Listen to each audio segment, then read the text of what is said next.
everyone, my name is Hope and welcome to this soft spoken video where I am going to be reviewing all 15 books I've read for the Wellread Book Club.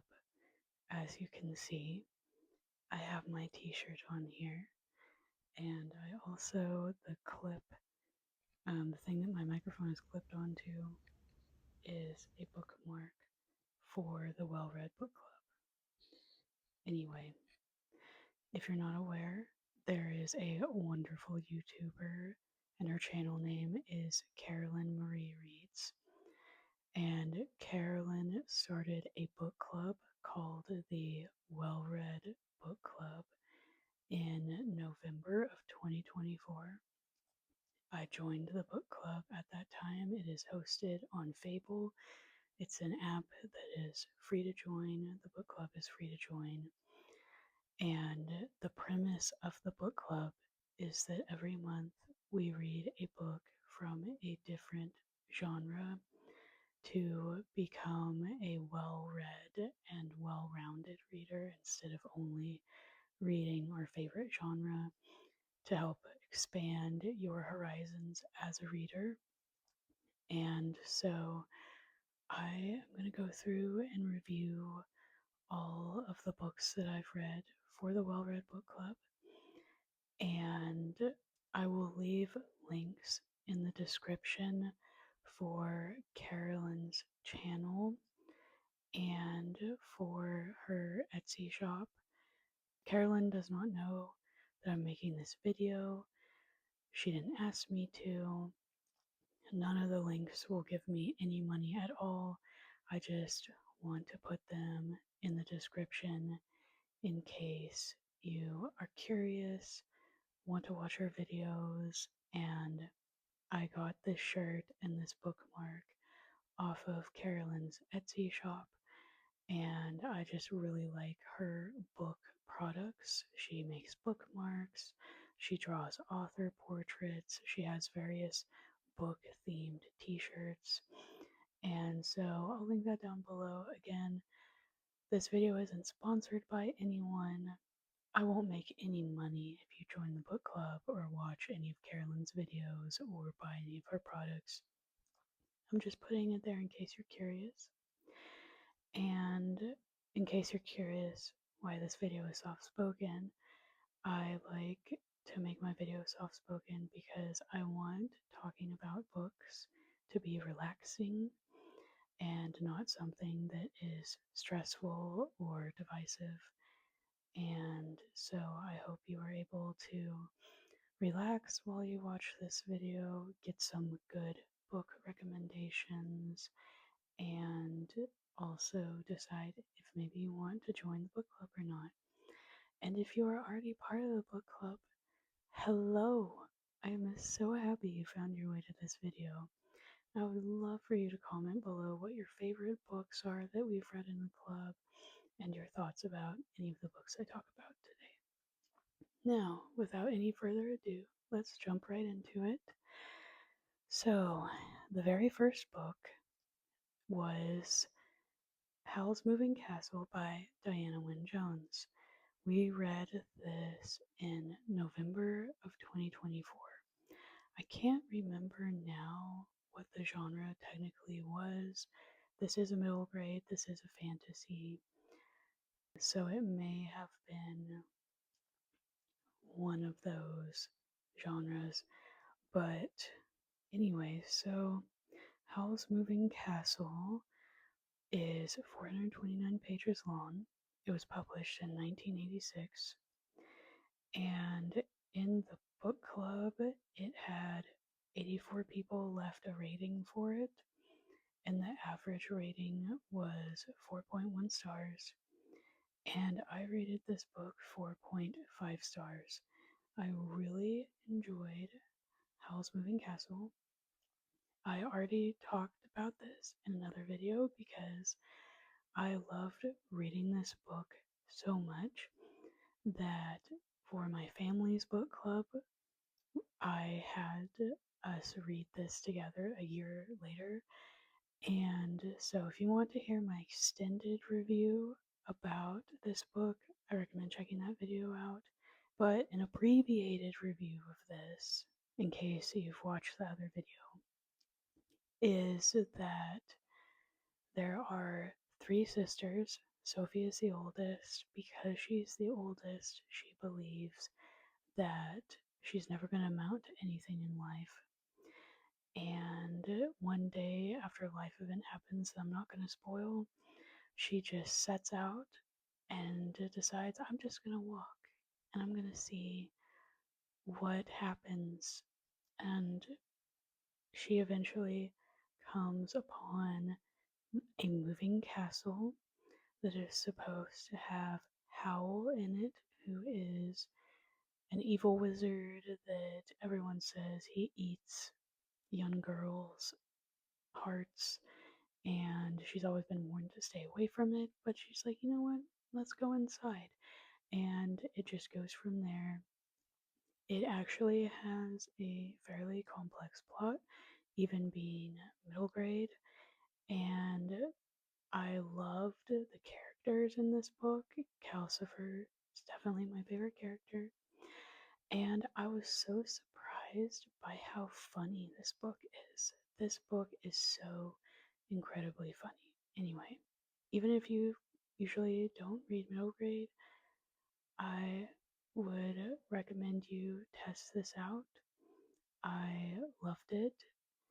If you're looking for a book where you just want to escape reality, go to a world where there's magic, and have really lovable characters, and just have a really good time and laugh really hard at a book, I highly recommend Howl's Moving Castle.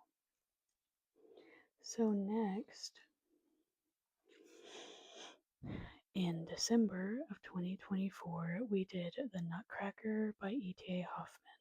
So, I read both The Nutcracker by E.T.A. Hoffman and Alexandre Dumas, but the book club technically only read the one by E.T.A. Hoffman. These first two books are the only other books that I've talked about in other videos before. And so if you want to hear me compare the versions by E.T.A. Hoffman and Dumas, then check that out. I'm only going to talk about the version by E.T.A. Hoffman since that's the only one that we did in the book club. So, Nutcracker and Mouse King by E.J. Hoffman was written in 1816 and it was originally published in German. The translator for this version is Joachim Negroschel. I apologize, I probably pronounced that wrong. And it is only 61 pages long. The book club, there were 87 people who left their rating, and the average rating was 3.24 stars. And I personally rated this 3 stars, and the genre of the month was a classic book, and also it's Christmas themed. So that was worked well for it being in December. But the reason why I talked about this in the other video as well was when the Wellread Book Club picked this book, then I said to my family, hey, why don't we read this book for our book club so that I would only have to read one book because I was behind in some of my book clubs. Anyway, so this book definitely wasn't my favorite. I had grown up being really familiar with the version of the Nutcracker that is the Russian ballet version. And I am glad that I read this because now I have a lot more background information and the ballet play makes more sense knowing the background information that's given in here. But the best way I can describe it is it's a fever dream. So much just random stuff happens in here. The Mouse King has 3 heads. It's just really a wackadoodle fever dream book, but it was written as a children's story, so it's not supposed to be logical or have a complex plot or make a whole lot of sense. It's just supposed to be a fun story for children. I personally just don't care for the sort of fever dream style of storytelling, so this wasn't my favorite. But if you have only watched the movies or seen the ballet plays, I would highly recommend reading this book just so you can get the background information to understand the story more fully. So that was Nutcracker and Mouse King by E.T.A. Hoffman. Then moving on, so at the book club was started right at the end of 2024. So then when 2025 started, then Carolyn said, okay, we're gonna reset everything, make it so that I all the 2 genres that we did in 2024, they're up for grabs again, but there's going to be no duplicates. Like, we're not going to read 2 sci-fi books in 2025 or something like that. There's going to be no duplicates in 2025, but I'm going to recycle these genres. And that's when she made this shirt. I will show you what the back looks like, but on the back it has all 12 months, and then across from it it says which genre we're reading for each of those months. And I thought the t-shirt looked really cool, and it really motivated me to read every single book in 2025 the book club was doing, because if I was wearing this shirt around, someone asked me, oh hey, which book did you read in June or whatever, I didn't want to be like, oh actually I didn't read that book that month. But anyway, she didn't make a shirt for 2026, but I really enjoy this shirt from 2025. But anyway, so January of 2025, we read Hamnet by Maggie O'Farrell. So Hamnet was published in 2020. It is 305 pages long. The genre for January was historical fiction. 69 people left their ratings in the book club, and the average rating was 4.21 stars. I personally rated this 3.5 stars. So, this is historical fiction about Shakespeare's family.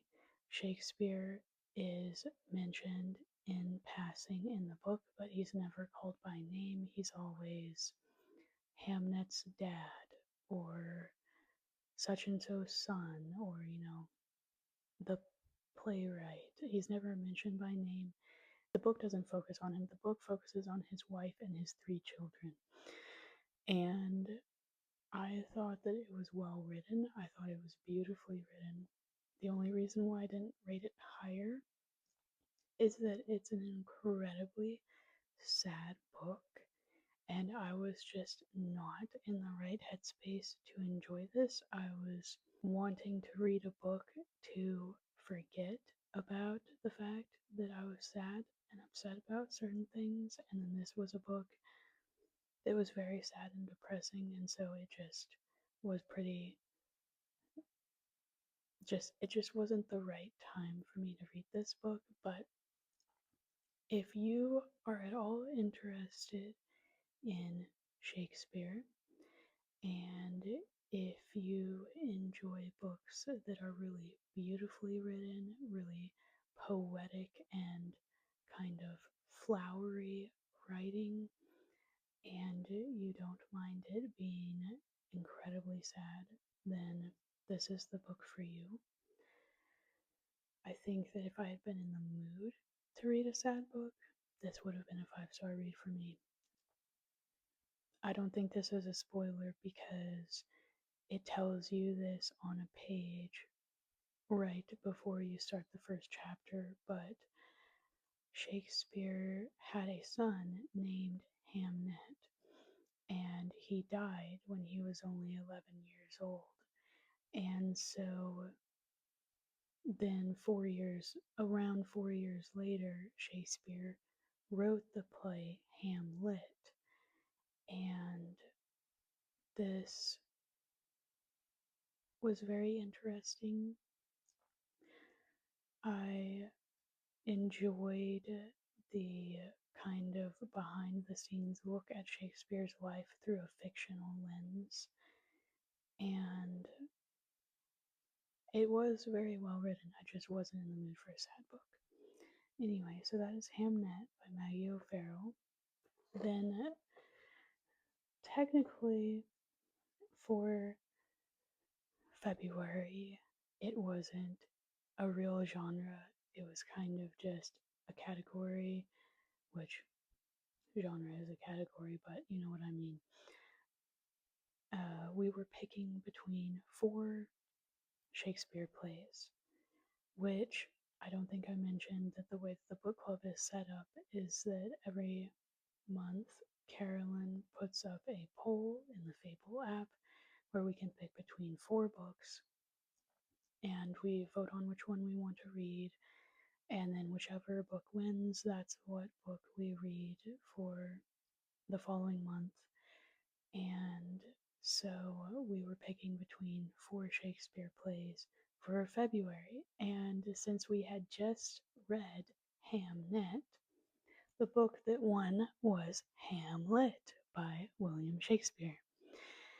And so my copy is 287 pages long, but half of it is just the Folger. I have the Folger edition, and so half of it is just notes from Folger.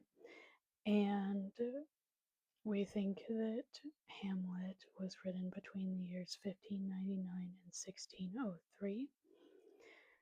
There were 46 ratings left in the book club, and the average rating was 4.28 stars. And I personally gave Hamlet 4 stars. And I definitely really enjoyed Hamlet. It was funny because I had a feeling that Hamlet was going to be the Shakespeare play that got picked since the month before we were doing Hamnet. And I had actually never read Hamlet before, surprisingly. And so I waited until I saw that Hamlet had been picked as the book for February. And then I read Hamlet first, and then I went back and I read Hamnet afterwards because I thought that maybe I would need to have read this play first before I read the historical fiction, or that maybe something in Hamnet would spoil Hamlet for me. I will say that I don't think it's necessary to read Hamlet before you read Hamnet. I think you can understand the historical fiction book perfectly fine without having read this, but at the very end, whenever it was talking about Shakespeare actually reading Hamlet, I appreciate the fact that I had read it to have a little bit more context, but it's not a requirement. Anyway, I only gave this 4 stars because for me personally, a play is never going to be an all-time favorite for me.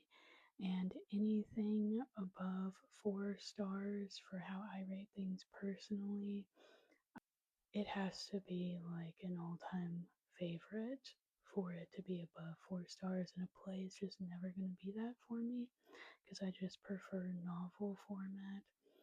But as far as plays go, I really enjoyed it.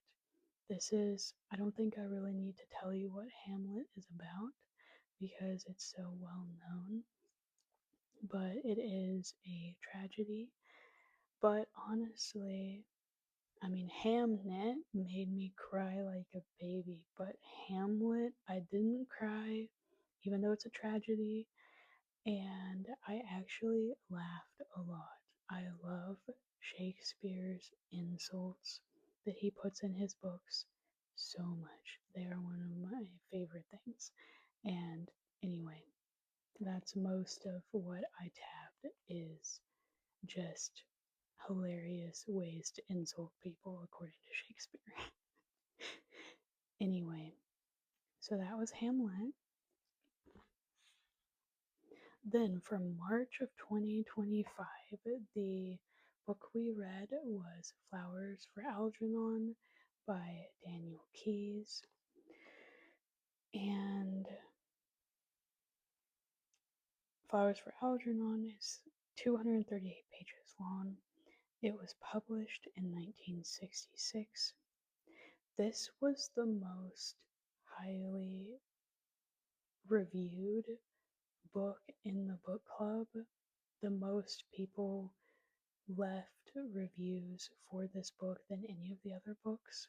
90 people left a rating, and the average rating was 4.63 stars, which, if I'm remembering correctly, that's also the highest average star rating. So I think that number wise, this was the book club's favorite book. I personally, I kind of cheated because I read Flowers for Algernon in 2022. So in 2025, 3 years later, when they said they were reading this for the book club, I didn't reread it. So the only star rating I have was the one from 2022. And at that time, I rated it 3.5 stars. But if I reread this today, I think I would probably rate it something between 4.5 and 5 stars.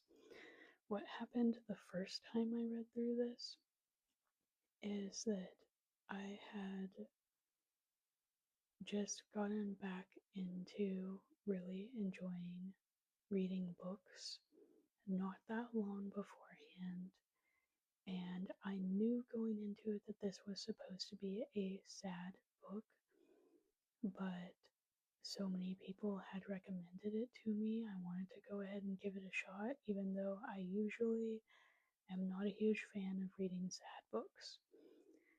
And also, my favorite thing that I was loving whenever I got back into reading was reading classic books that have just this amazing writing that has really archaic vocabulary.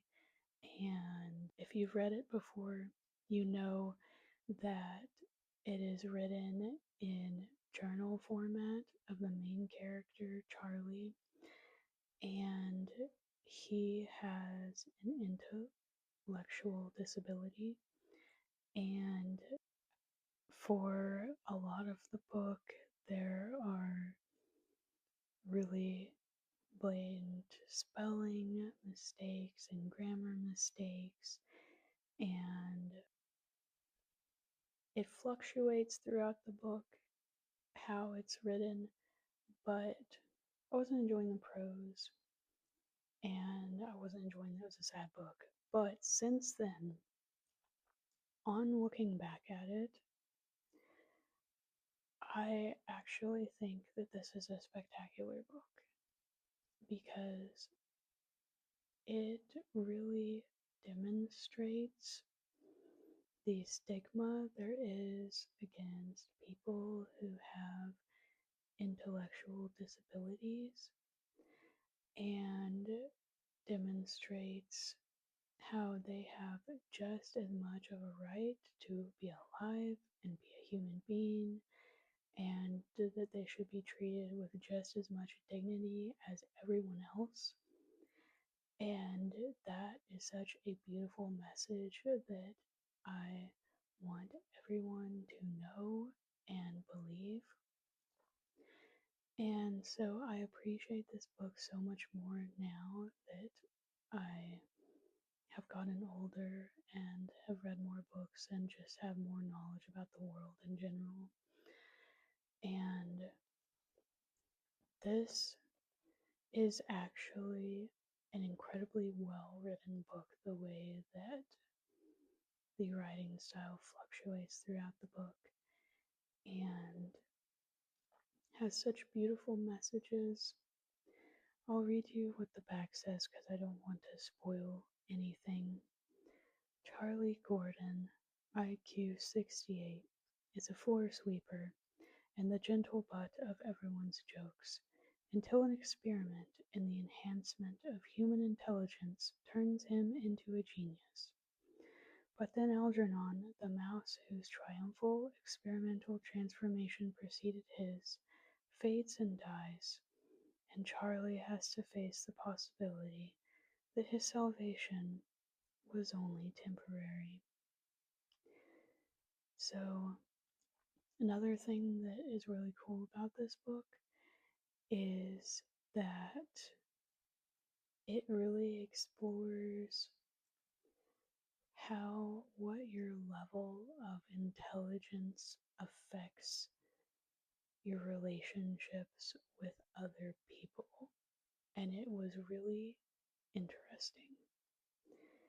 Anyway, if you are in the right headspace to read a sad book, then I definitely recommend this. But just be warned that if you have a family member or a friend or someone really close to your heart who has an intellectual disability, this might be too heartbreaking for you. So I just want to warn people about that. But anyway, so that is Flowers for Algernon by Daniel Keyes. So then for April of 2025, the genre was poetry, and we did The Book of Hours by Rilke.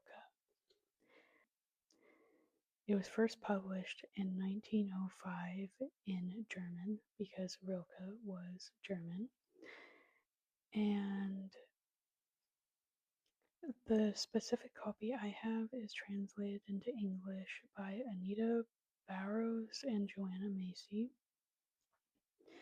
In the book club, 24 people left a rating, and the average rating was 3.21 stars. And I rated this 3 stars. So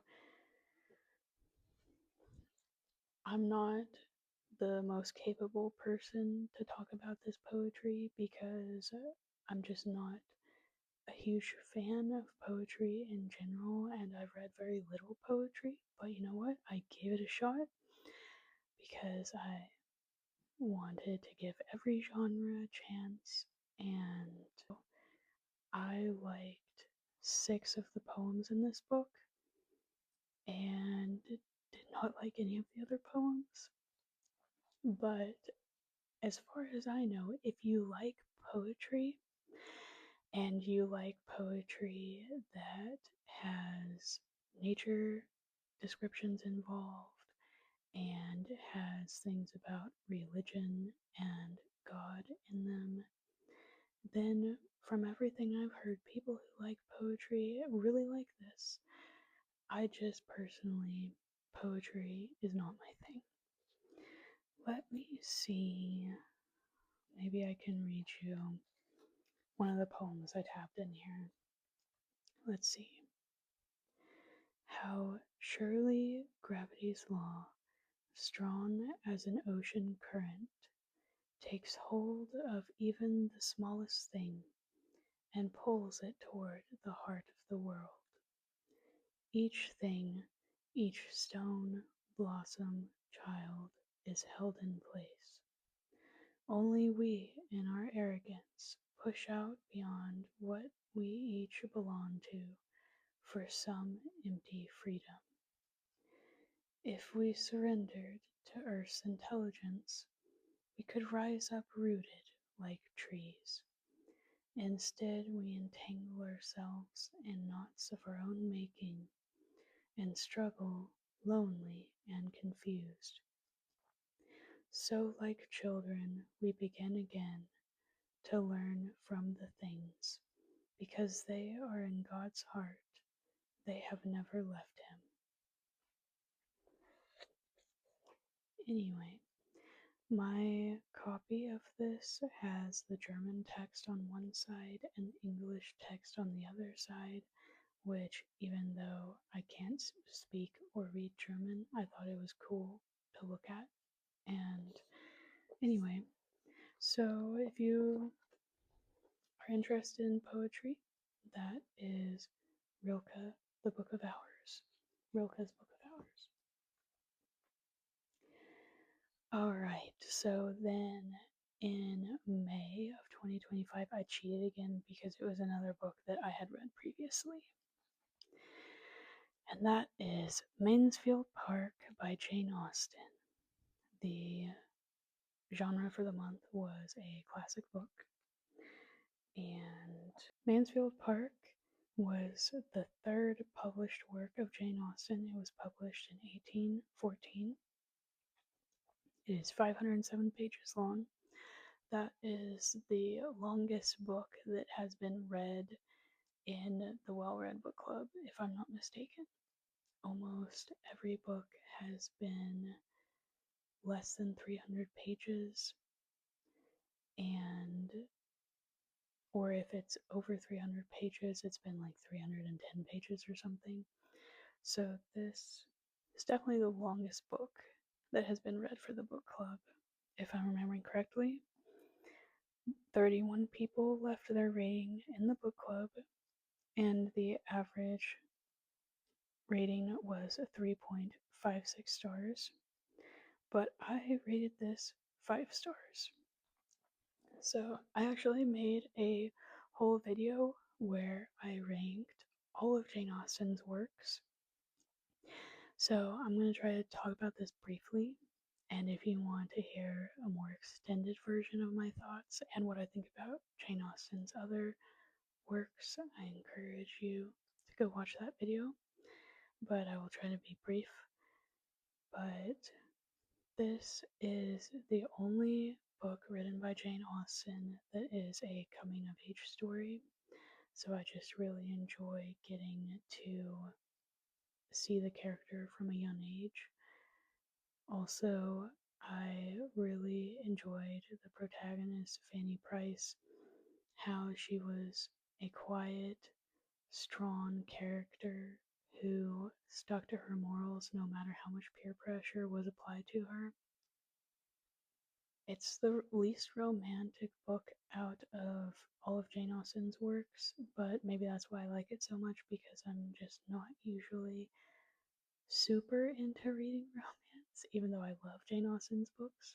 But essentially, Fanny Price, when she was around 8 or 10, was sent to live with her rich aunt and uncle, and it's her coming of age story.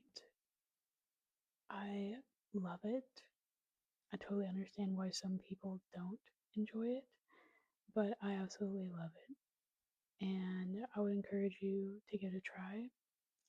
If you've read any of other Jane Austen's books and liked them, to give it a shot. Or maybe, even if you haven't read any of Jane Austen's works, maybe start out with one a little bit shorter to get your feet wet to see if you like this genre. But I love Mansfield Park, but I understand why other people don't like it as much. It also has the most adorable brother-sister relationship I think I've ever read about in a book ever. Anyway, so that's Mansfield Park. So next, in June of 2025, the genre was a middle grade book, and we did Tom's Midnight Garden by Philippa Pierce. I apologize if I pronounced that wrong, but anyway, so I thought this was an adorable and sweet book. It is 227 pages long. It was published In 1958, 39 people left ratings in the book club, and the average rating was 3.58 stars, and I personally rated it 4 stars. So, Tom's Midnight Garden is essentially where Tom goes and stays at his aunt and uncle's house for the summer, or at least part of the summer, and he's listening to a clock downstairs striking midnight, and it strikes 11, 12, 13, and he goes downstairs to look at the clock because it doesn't make sense that it just chimed 13 times instead of 12 times. And he discovers a garden outside the back door of the apartment complex his aunt and uncle are living in. And this book reminds me a lot of the 12 Dancing Princesses story, if anyone is familiar with that. But he goes and has adventures in the garden every night at midnight when the clock strikes 13. And it is just so sweet, so endearing. And the ending was so adorable that it made me happy cry. It was so beautiful. I know that a lot of people in the book club, they were bored for the first part of the book and just didn't enjoy it a whole ton because it was a middle grade book, but I really enjoyed it. It was so sweet, and I would encourage you to give it a try if you just want a short book that's a palate cleanser, maybe between longer, heavier books, and you just want something sweet and endearing where kids are playing in a garden together. I would recommend this. And it was precious. It was just precious. And it was interesting to read a middle grade that was written in 1958 because you could tell that some of the stuff was kind of older and more outdated, but it was cute. So that is Tom's Midnight Garden. So the next 3 books, I actually don't have the physical copies, but I will put a picture up off of them. Put a picture up of them. So in July of 2025, the genre was dystopian. We read The Memory Police by Yoku Agawa. Again, I apologize if I pronounced that wrong. It is 288 pages long. It was published in 1994 in Japanese, and then in 2019, an English translation by Stephen Snyder was published. There were 57 people who left book ratings in the book club, and the average rating was 3.69 stars. But this was my least favorite book that we read the entire. Out of all of these books, this was my least favorite book. And I gave it 0.25 stars. But let me explain. First, I'll just tell you more about the book in case you've never read it. So, The Memory Police is set on an unnamed island, and the whole premise of the book is that the government has figured out a way to make people lose their memory of specific objects. And so people will wake up one day and they'll feel weird and they can tell, oh, something has been disappeared again. And then maybe they'll be getting ready to leave their house. And then they'll look down and be like, oh my gosh, what is that sitting on my dresser? And maybe it's a hairbrush. And they'll be like, well, that must be whatever just got disappeared. And so then they'll take their hairbrush, they'll go out, and just everyone will just start a bonfire and throw all their hairbrushes on the fire and get rid of all the hairbrushes. And then by pretty much like the next day, or definitely by the next week, they will have absolutely zero memory of hairbrushes or what they are or what they were used for. And if one happened to not be destroyed and then you showed it to them and you explained to them exactly what it was and what you used it for, they would have absolutely no memory of it and be like, you're weird, get away from me. And there are the memory police, who are the people who enforce the disappearing of things, where they'll go around and inspect people's houses and see if they got rid of the objects. And they also keep a sharp eye out for people who are immune to having memories disappeared out of their brain. And if they figure out that you still remember everything, then they arrest you and you're never seen again. And so the premise sounded really unique, really interesting. I was excited to read it, but I ended up hating the book because I think part of it is I just kind of had this expectation that something that calls itself a dystopian book is supposed to outline for you the dystopian world and the particular rules of that world, and then always follow those rules.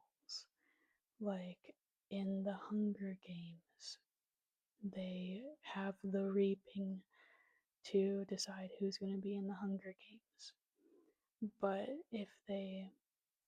if you're reading through the books and it's been done the same way where they draw the names out of the bowl, but then one year they just decide, oh, you know what, you right there, you're actually going to be in the reaping because I don't like the way your face looks.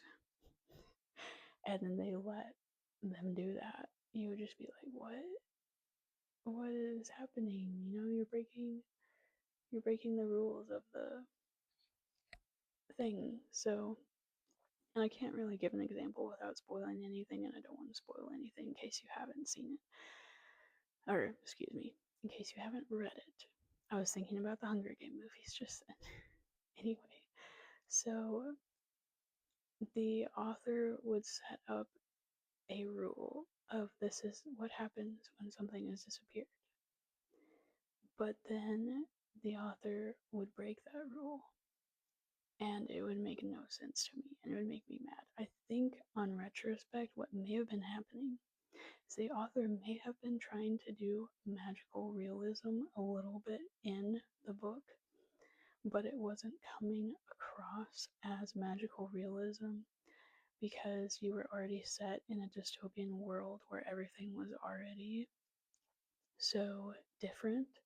So instead of it coming across as, oh, that's magical realism, it just came across as the author breaking the rules that they had just set just for the sake of making the characters more miserable.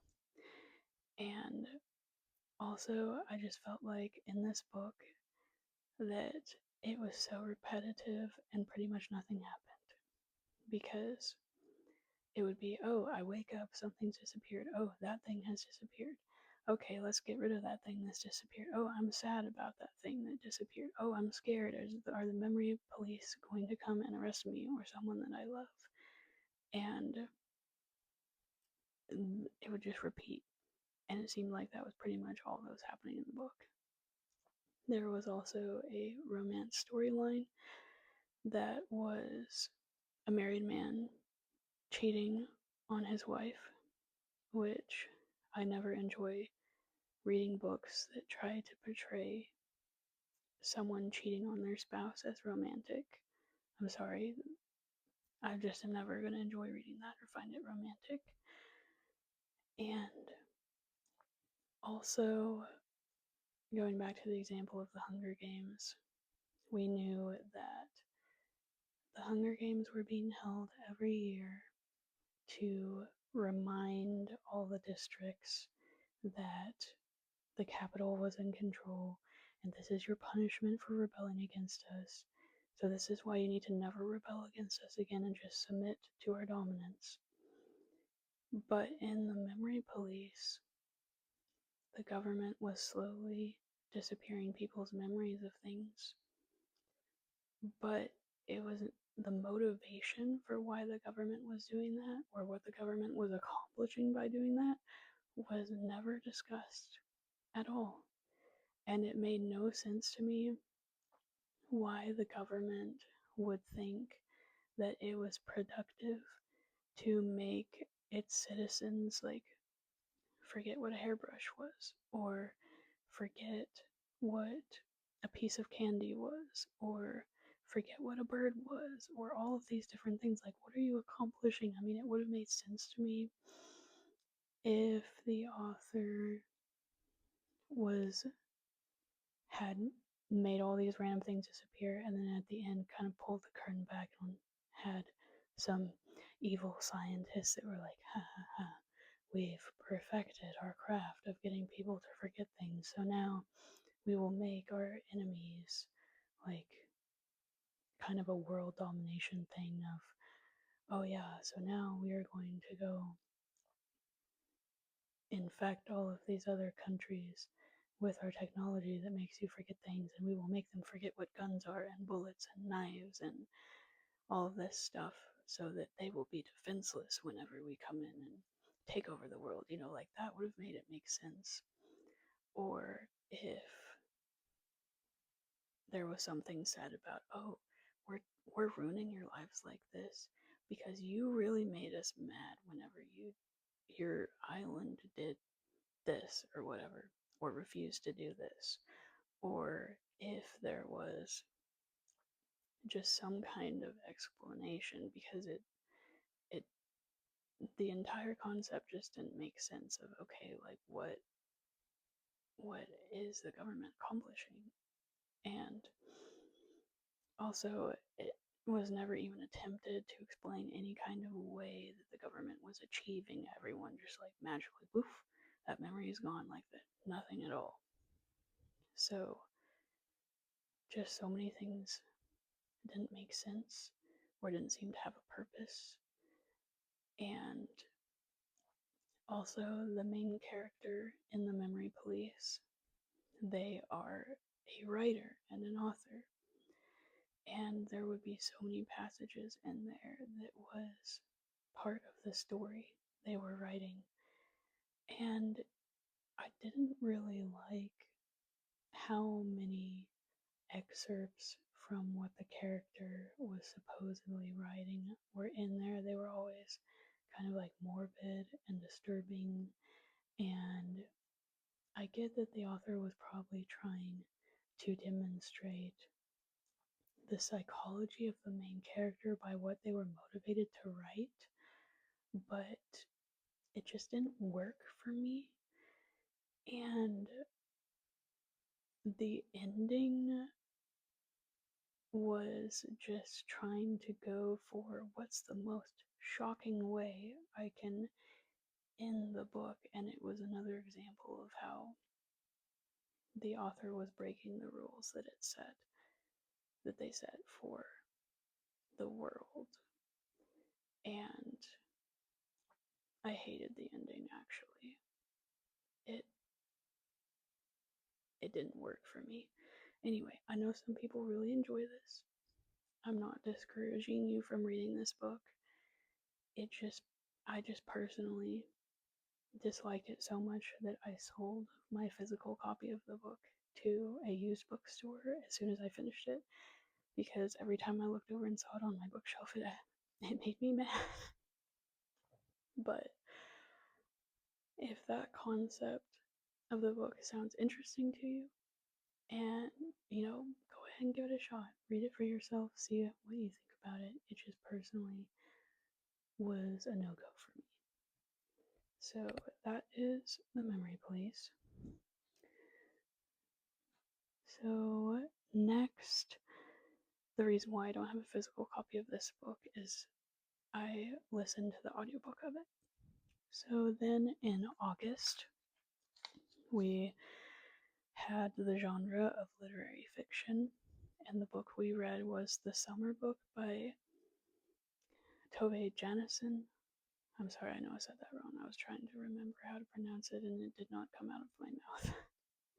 I mean, no disrespect to any authors or translators or anyone by mispronouncing their names. I just am really bad at pronouncing things, and so I apologize. But anyway, the summer book was 184 pages long. It was published in 1972.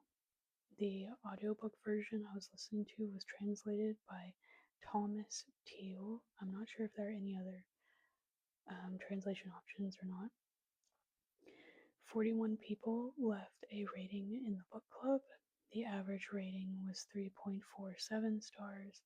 I personally gave it 3 stars. The way the story is told in the book is it's a bunch of vignettes, which I just kind of think of it as every chapter is a mini adventure that, and there's not a cohesive plot line through the whole book. It's just a grandmother and her granddaughter who are on vacation at their summer house in Finland, on an island in Finland, and they're exploring the island, having fun, being out in nature. And so every chapter is basically a mini adventure with the grandmother and her granddaughter. And I actually thought I was going to love this book because it sounded like it would be really endearing with the grandmother and the granddaughter, and the nature descriptions would be really good. There definitely were cool nature descriptions in this book, but I was actually expecting for there to be more than what there were. And I had trouble enjoying the characters because I kind of thought that the grandmother was. I went back and forth between being horrified at what she had just said to her granddaughter and being really concerned and disturbed by them describing her nearly falling and having heart palpitations and all of this, where I either thought she was going to fall over dead at any second or that she was going to do something questionable as a grandmother. And the granddaughter, she really did seem like a brat to me. And I usually just like for a novel to have a cohesive, linear plot line, and so just the format of the mini adventure vignettes just isn't my favorite. But it's still a good book. It just wasn't for me. And I know lots of people find the relationship portrayed between the grandmother and the granddaughter super endearing and adorable. And they are happy with the amount of nature descriptions there are. And a lot of people really love this book. You may love this book. It just wasn't for me. And so I just gave it middle of the road 3 stars. And so then the next book I also listened to on audiobook, so I do not have a physical copy of it. But in September of 2025, the genre was nonfiction, and we read The Fire Next Time by James Baldwin. It is 128 pages long. It was published in 1963. 33 people left their rating in the book club. The average rating was 4.3 stars, and I personally rated it 3 stars. So, The Fire Next Time is divided into 2 essays. The first essay is pretty short, and then the second essay takes up the majority of the book. And I loved the first essay. If I was just rating the book as the first essay, I would have given it 5 stars. But the second essay that took up the majority of the book, it didn't work for me. And so I compromised and made it middle of the road 3-star rating for me. And I loved in the first essay, which is written in the format of James Baldwin writing a letter to his 14-year-old nephew to tell him about race and racism in America and how to never lose himself as an African American living in the United States when there was segregation and rampant racism. And he described things in a very unique way, in a very clear, understandable way, and I absolutely loved it, found it so impactful, and it was wonderful.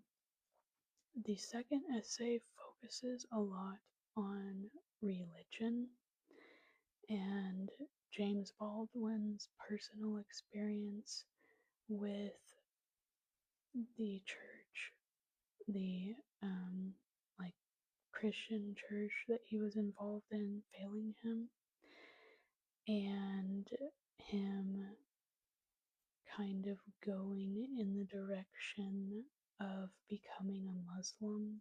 If you are a member of the book club, I would love to hear what you thought about these. And if some video was for years, I feel like you're my friend, even though I've never met you before. And thank you for hosting this book club. And I hope you enjoyed hearing my thoughts about these books. And anyway, I hope you have a blessed day. Bye now.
what they're reading through there. And I will try to leave in the description links to the channel and the book club that I was mentioning. If you are a member of the book club, I would love to hear what you thought about these. And if somehow Carolyn watched this video, and if she watched it to the very end, let me just say that I've been watching your videos for years. I feel like you're my friend, even though I've never met you before. And thank you for hosting this book club. And I hope you enjoyed hearing my thoughts about these books. Thank you for watching. I hope you have a blessed day. Bye now.